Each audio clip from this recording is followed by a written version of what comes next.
চুক্তি বুঝে না বুঝে শুধুমাত্র এটা ইউএস এর দিকে গিয়েছে অথবা চায়নার দিকে গিয়েছে অথবা রাশিয়ার দিকে গিয়েছে, সেই জায়গা থেকে আমাদের বিরোধিতা সংস্কৃতি থেকে বের হয়ে আসা উচিত। আমাদেরকে দেখতে হবে এই চুক্তি আমাদেরকে কি দিতে পারে এবং কি দিতে পারে না। বাংলাদেশ সামনের দিকে এগিয়ে যাক, এটা যদি আপনি একেবারে বাংলাদেশের নাগরিক হিসেবে চিন্তা করেন, আপনারা দেখবেন যে ইন্ডিয়া চায়না কোনোভাবেই আওয়ামী লীগ বিহীন অথবা ইন্ডিয়ার কর্তৃত্ববিহীন এই সেটেলমেন্টটা এগিয়ে যায়। সেই জায়গা থেকে আমাদেরকে মাথায় রাখতে হবে যে যখনই কোনো ক্রিটিসিজম আসে, এবং আপনারা দেখবেন মিডিয়াতে, টক শোতে, বিভিন্ন ফোরামে কিছু ব্যক্তিবর্গ আছে যারা সব সময় গিয়ে প্রয়োজনে অপ্রয়োজনে উইদাউট এনি রেফারেন্স একটা বিষয় বলে যে আপনারা তো ইউএস নিয়ে কথা বলছেন না, ইউএস চুক্তি নিয়ে কথা বলছেন না, অথচ সেই আলোচনা চুক্তির কোনো ইস্যু নেই। তো সেই জায়গাটা আমরা একটা রাজনৈতিক দল হিসেবে বাংলাদেশের জনগণের যে স্বার্থ সংশ্লিষ্ট ব্যাপারে সচেতন হিসেবে আমরা কনসার্ন। আমরা মনে করি যে যে কোনো চুক্তি সংসদে আলোচনা হতে পারে এবং এই চুক্তি বুঝে না বুঝে শুধুমাত্র এটা ইউএস এর দিকে গিয়েছে অথবা চায়নার দিকে গিয়েছে অথবা রাশিয়ার দিকে গিয়েছে, সেই জায়গা থেকে আমাদের বিরোধিতা সংস্কৃতি থেকে বের হয়ে আসা উচিত। আমাদেরকে দেখতে হবে এই চুক্তি আমাদেরকে কি দিতে পারে এবং কি দিতে পারে না, এবং এই চুক্তির মাধ্যমে আমরা যেই ফেসিসকে এখান থেকে তাড়িয়েছি, তাদেরকে যারা আশ্রয় দিয়েছে, তাদের সাথে আমাদের সম্পর্কের সাথে এই চুক্তির কোনোভাবে সম্পর্ক আছে কিনা।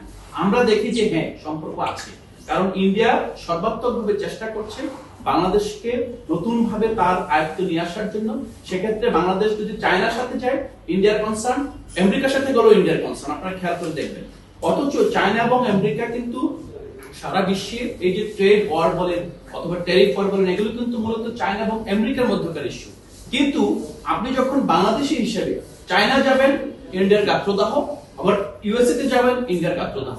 তখন এই প্রেক্ষিতে আমাদেরকে একটা প্র্যাগমেটিক, একটা রেশনাল সম্পর্ক নির্মাণ ছাড়া বাংলাদেশকে এগিয়ে নিয়ে যাওয়ার কোনো আমরা বিকল্প দেখি না। এই জায়গাটা আমরা একটা জায়গায় এসেছি, আমরা এনসিপি নিজেদের মধ্যে আলোচনা করে, স্টাডি করে, এবং পরবর্তীতেও যদি আপনাদের কখনো কনসার্ন থাকে, আপনারা যদি জানতে চান, আমরা খুব ব্রিফলি এবং খুব ডিটেইল আমরা এই বিষয়গুলো আপনাদের জানাতে পারবো। যেখানে আপনারা অন্তর্বর্তী সরকারের অংশ ছিলেন, আপনি নিজে অংশ ছিলেন, কিন্তু এত বড় একটা বাণিজ্য চুক্তি হলো যেটা নির্বাচনের 3 দিন আগে, সেটা আপনারা বলতেছেন আপনাদের সাথে আলোচনা হয়নি বা আপনিও ব্যক্তিগতভাবে জানেন না। তাহলে এত বড় একটা চুক্তি হলো, যেটা বলা হচ্ছে যে এই চুক্তিতে বাংলাদেশ লাভবান করতে হবে, এই প্রশ্ন পড়ে, কিন্তু এত বড় চুক্তি হলো যেখানে বলা হচ্ছে সব দলের সাথে আলোচনা করা হয়েছে, কিন্তু আপনারা এখন বা এর আগে বলেছেন হয়নি। আপনাদের না জানি অন্তর্বর্তী সরকার এত বড় চুক্তি করলো, তখন কি এটা আপনাদের দায়বদ্ধতা ছিল? প্রথমত আমি যখন সরকারের অংশ ছিলাম, তারও মান পদত্যাগ করা 2 মাস পরে চুক্তিটা হয়েছে।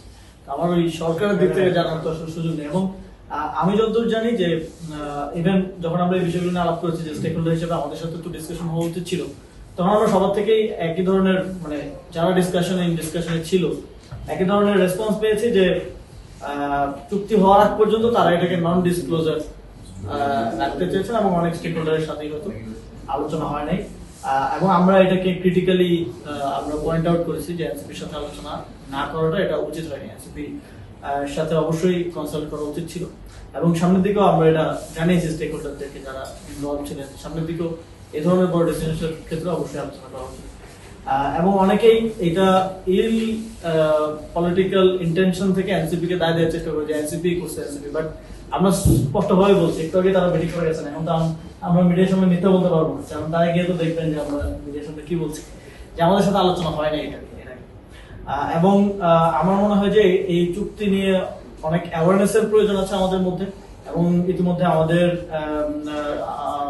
সম্মানিত আহ্বায়ক তিনি বলেছেন যে সংসদীয় বিষয়টি নিয়ে আলোচনা হওয়া উচিত, awareness and pros and cons বোঝার জন্য।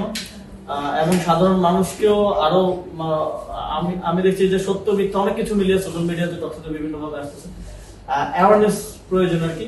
তো এটা ওনাদেরকে আমরা বলেছি যে এটা কমিউনিকেশনটা আরো বেটার ভাবে আপনাদেরও করা প্রয়োজন, ইউএস এমবাসিরও করা প্রয়োজন, যাতে করে ভুল বোঝাবুঝি তৈরি না হয়। তবে কিছু বিষয়ে আমরা ক্রিটিক্যাল অবশ্যই, এবং সেগুলো আমরা ডিটেইলস তাদের সাথে ডিসকাস করি।